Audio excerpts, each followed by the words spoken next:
God bless you all. It's always important to have discussions like the one we're about to have in times like these.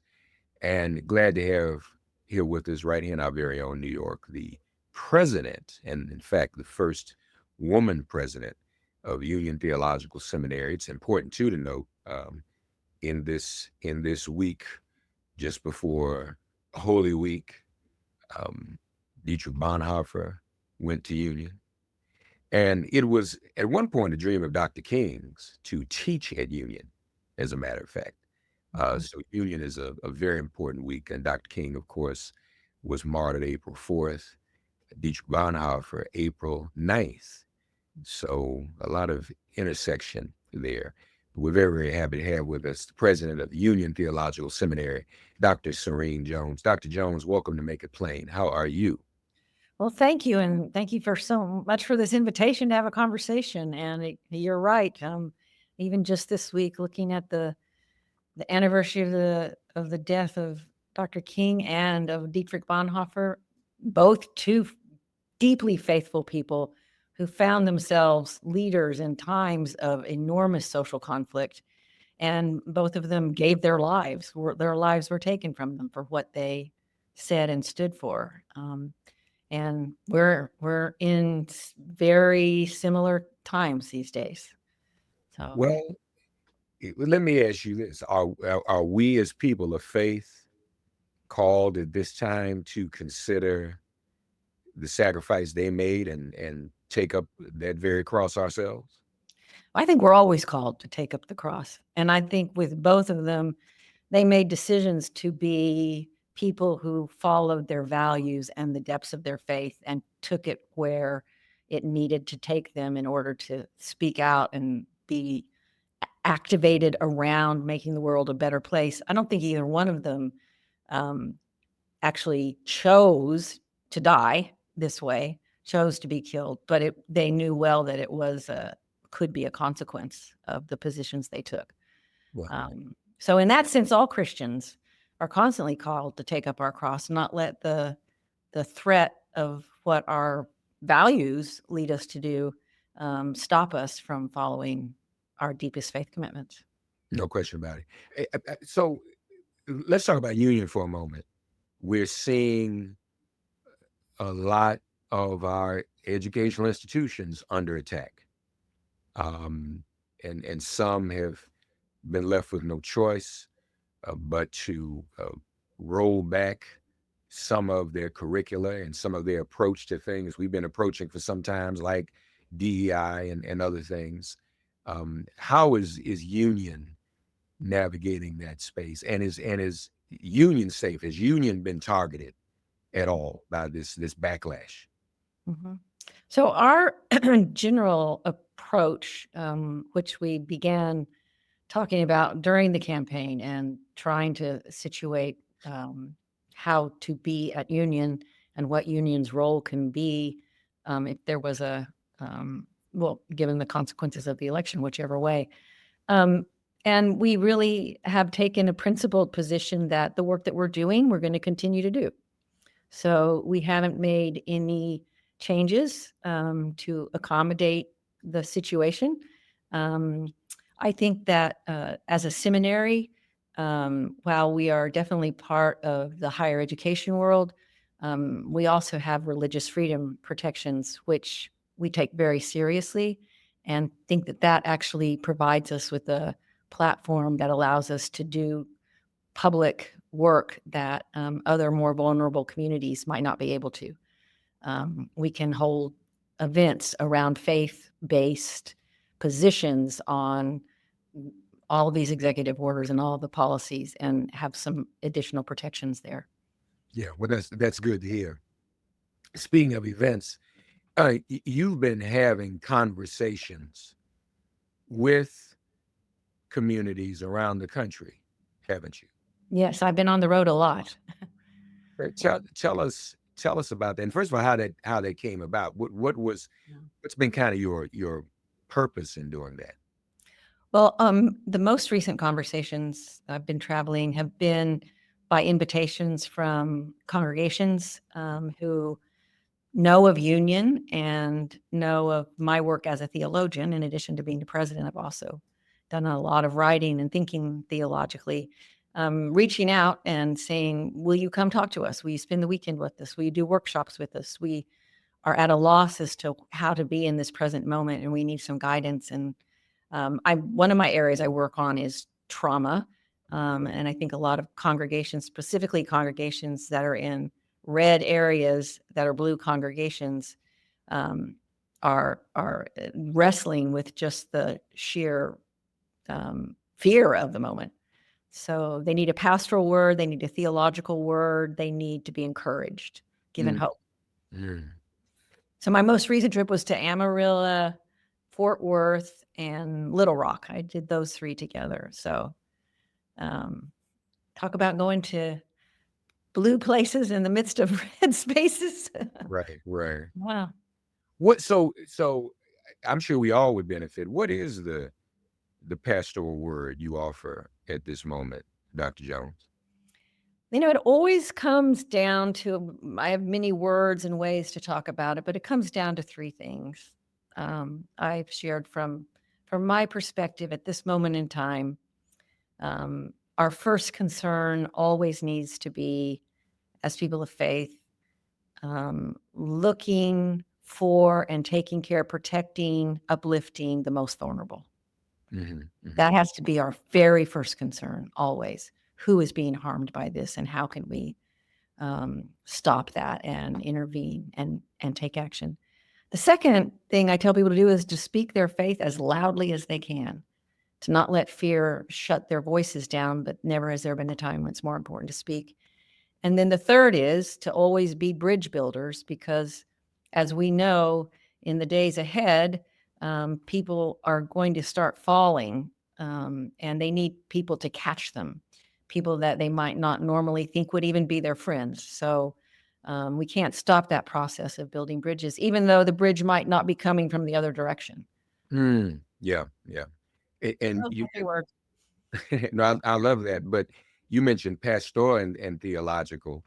Obviously, with those 3 points you shared, you're informed so theologically too, as well. I mean, I I think one of the struggles, would you not agree, when we look at our faith today and we see those who use our faith to do the exact opposite, not necessarily to care for the least of us or to be concerned about those who are the least of us, but more about enriching the wealthy.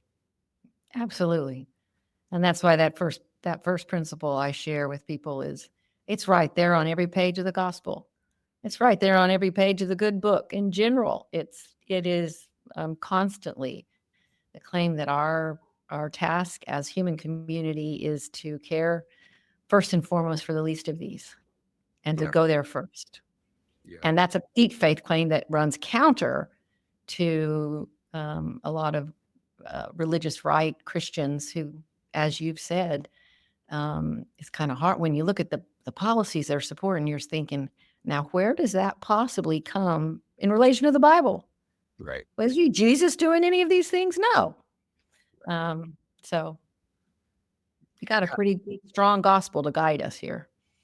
And you mentioned, and you've one of your books, of course, is about trauma and grace, folks. One of Dr. Jones's works. Um, you say when you speak to congregations and you're on the road this way, you also deal with trauma as well. Talk to us a little bit like that, and a little bit about the trauma that people are dealing with. Obviously, those the least of us have trauma, but it sounds like even those who may not find themselves amongst the least, but trying to cope and maybe even practice the 3 principles. And I love the y'all. She just give us 3. She can give us 10. So that's we can do 3 things. And that's great. Some folks come in with 10, 12, 20 things. Dr. Jones is wonderful. She gives us 3. We just do that. Uh, Yes. for those who want to carry out the 3, there's probably some trauma that they endure because of the very pushback. Talk to us about in these. I know you wrote your book a little while ago, but it's still relevant. Talk to us about trauma and grace and how, Lord have mercy, we can apply it today.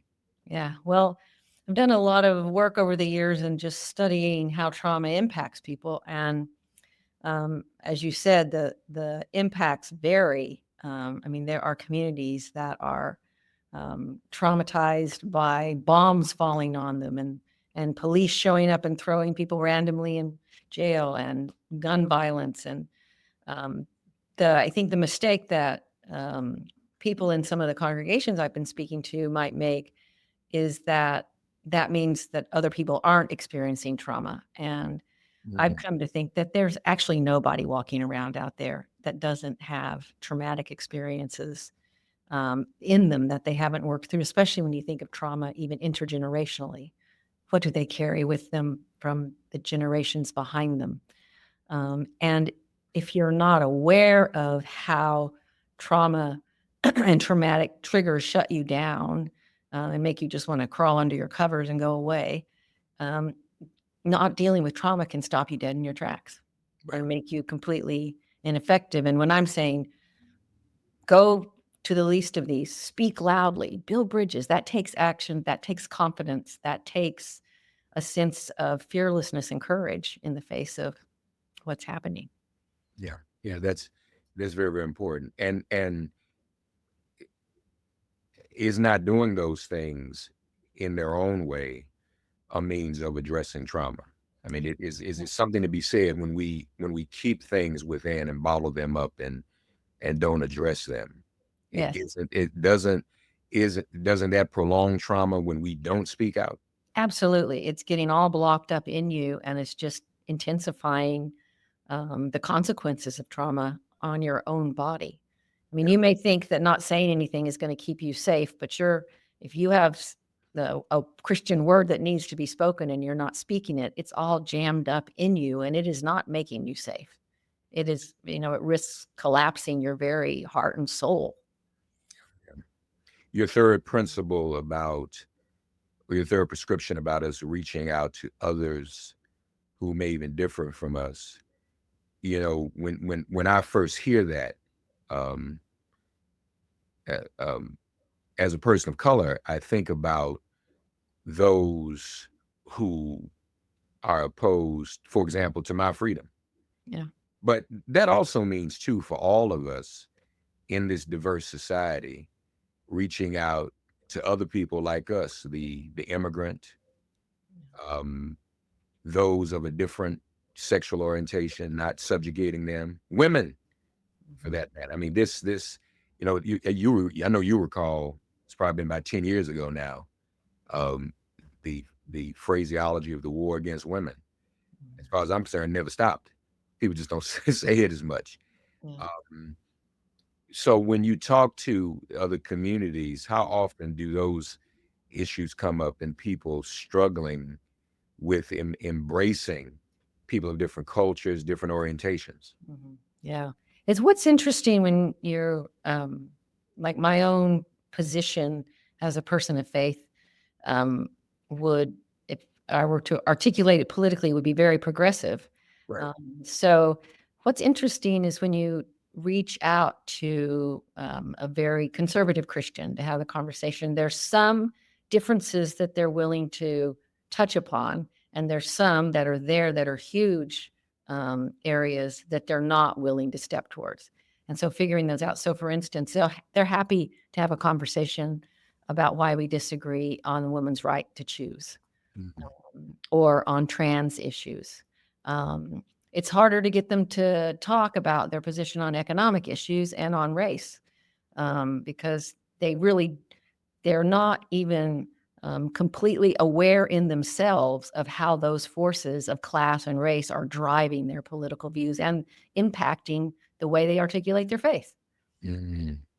So when you start going into those very personal and deep blockages, um, finding ways to dig through those and have an honest conversation is a challenge. And we don't train people in churches or even in seminaries enough about how to listen and how to have a conversation, what conflict resolution looks like, how you diffuse situations where the conversation risks being shut down and move it forward. Yeah, yeah. You're right. We don't really do that. But for those who are curious, what are some points you would offer on that? How can people of faith do that and reach out? Yeah. Well, I think the biggest first step is getting over the fear and looking around you and actually having to deal with the reality that these people are either in your life, which that creates an avenue towards them, or you have no connection to anyone who disagrees with you. You might have to ask some questions about the bubble you've built around yourself in our nation right now, and the need to get out of our bubbles.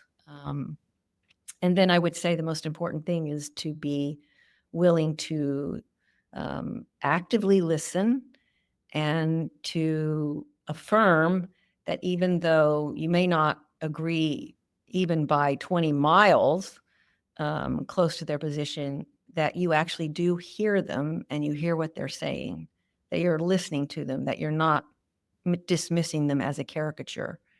And those simple dynamics of leaning forward to listen and then saying point blank, I hear what you're saying, and even say back to them what you've heard them say. I mean, it means a lot to, in building bridges, say, I hear you. You have this position on choice, and this is what your position is. I hear you saying that. Mhm. You can hear their position in your mouth. You're not agreeing with it, but you are giving it back to them as a way of saying, I am present to you. I hear what you're saying. And now here's my response to that. I want to know what you think about what my position is. Yeah, yeah. In this hour too, this is really the work that needs to be done, isn't it? I mean, Yeah. I don't know that we can just all go to church, participate in our faith communities, and pretend as if there aren't these elephants in the room Yeah. anymore. This is the real work that needs to be done, isn't it? Yes. I mean, it's a sort of, our whole nation needs to go through a massive cultural transformation. If we're going to turn this around. The train is rolling down the tracks in a very scary direction, but it's rolling down the tracks because a majority of people have pushed it that way. And the way you start to change that pushing is you have to change the culture. You have to change. We have to change. Yeah, yeah.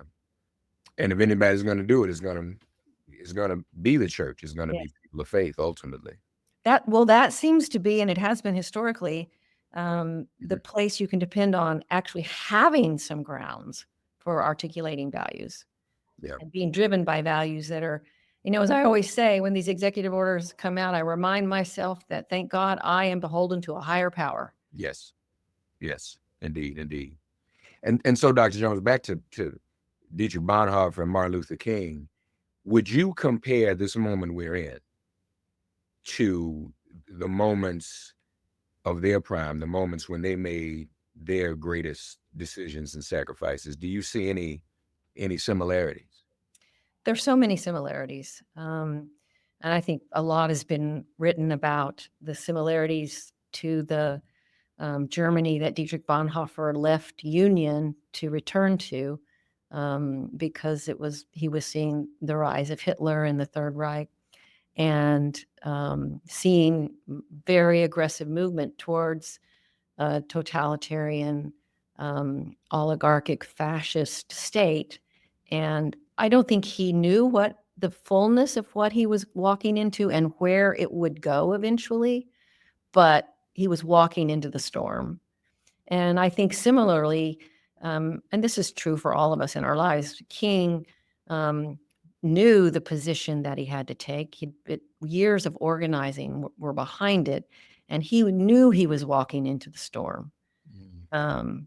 I mean, the clouds were dark and roaring, and they had been for generations. But did he fully comprehend what would come at him? I mean, it's hard. It's hard to know what's coming at you.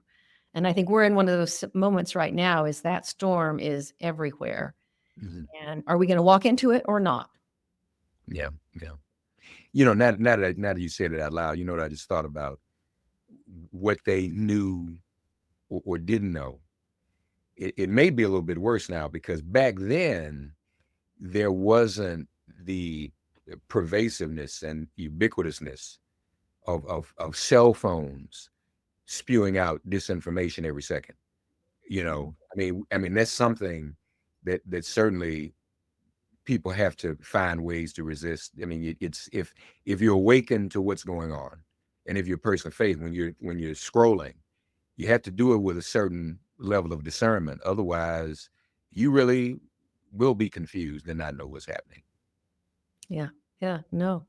And I think people are also confused because, at least in my lifetime, um, and probably most people living today, have never, it's not like we've been through what we're going through now before. Yeah. So the map for how you move through it with integrity and with your faith intact and with your sense of self and community strong, we don't have a map for it Mhm. when it comes to how you deal with these illegal executive orders that are coming out that are changing everything and destroying jobs and devastating communities. And we don't have that roadmap.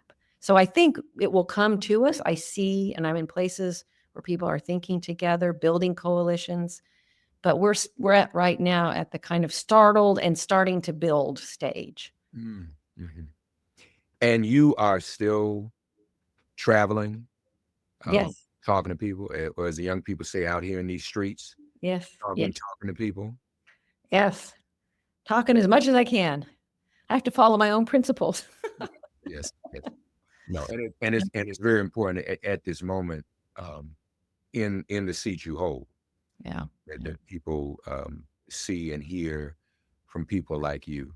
yeah. Uh, I also spend a lot of time talking to other, particularly higher education and seminary leaders, about what institutions should be doing, because it's not just individual actors or individual communities, it's institutions have a role to play.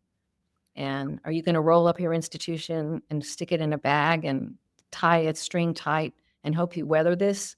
Or are you going to recognize what the institution's mission is, what its charter is, its call is, why it came into existence, and use those as the values for how you respond? yeah, yeah.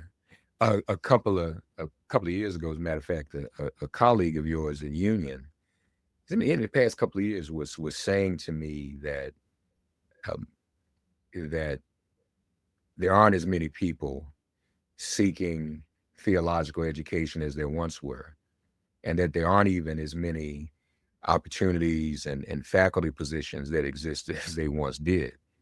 But might this be a moment for people to realize, wait a minute, uh, we need not shelve this academic discipline any further. This academic discipline is probably needed now more than ever. Yes, absolutely. So it's so interesting, this question. Um, I think in theological education and seminary education, we have seen for the last 40 years a slow decline in enrollments, because and it parallels the slow decline of numbers of people going to churches and themselves. Um, Last year and this year, even more shockingly, we have seen our applications double. That has Mm. never happened.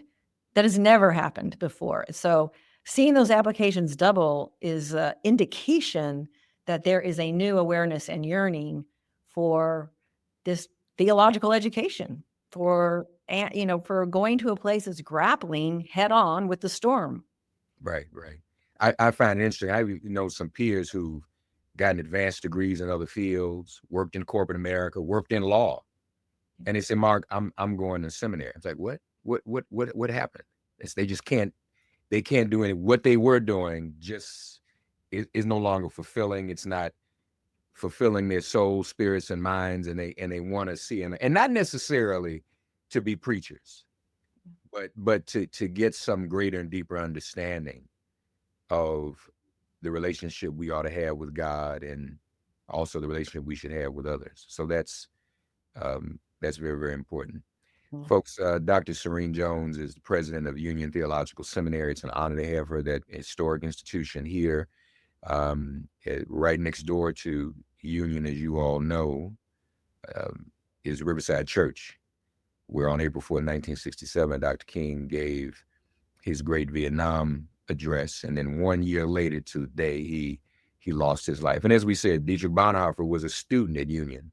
And there are a number of the greatest theologians who have studied and taught at Union Theological Seminary. So the seat which she holds is a great one and a legacy one. So we look forward to seeing you back out on the road and having these. And look, that's what she said. She's not sitting in the ivory tower either, y'all. Like, some academicians sit in the ivory tower. She's out amongst the people, and that's important. Um, and it continues the great legacy we know Union has. Dr. Jones, thank you. Also, her book, Trauma and Grace, among others. Um, my MDiv alma mater was Howard University, and I spoke at their commencement address last year, and they had the first cohort of students with the dual masters, MDiv and MSW. Mhm. And, and I saw that, I said, you know what? That's good. Mm. And, years ago, we probably all should have done that. We'd be even more prepared now. Would not agree? So, and I know you all have also have a new master's, I think, in social justice, I believe. Is that? Yeah, we have a new 1-year online master's in social justice that we created precisely for the kind of people you're talking about who have full-time jobs.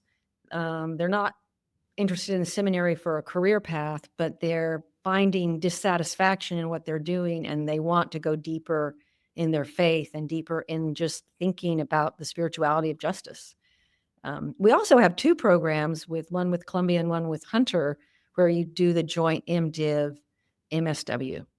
And that is a very popular combination.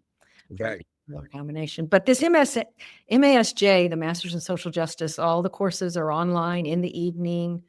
We've gotten a great response from all over the country of people who are precisely at the point that you're at, which is precisely at the point the congregations I'm visiting and myself am at, is they're saying, what is going on? Right. And I need to be in conversation with some people who are capable of thinking about this. Right. Right. And what is going on, and what saith the Lord? Yeah. In this moment, Jesus not being so abstract, but someone in Bonhoeffer's view, do I have the German right? Stellvertretung, Yeah. the co-sufferer. Did I say that right? Yes. Yeah. I'm No, good. You're better than my German. Well, thank you, Professor. The professor said, as a student, I said it well. So I appreciate it. I'm gonna take that back to my professor that you said I said it right. Dr. Serene Jones, and again, folks, trauma and grace. Yes, yes, yes. This is a moment. Trauma wasn't a word in the vernacular 40 and 50 years ago. Okay, folks just powered through it, and that wasn't the healthiest thing to do. So, and many of us have had family members, parents and grandparents for whom trauma and the treatment of trauma was not even an option. So, trauma and grace, we invite you to check that out. Union Theological Seminary's president, Dr. Serene Jones. Such an honor to speak with you, Dr. Jones. Thank you for joining us here on Make It Plain. And thank you for a wonderful conversation, and power to you, and onward we go. Yes, ma'am. Thank you. Thank you. Thank you so much.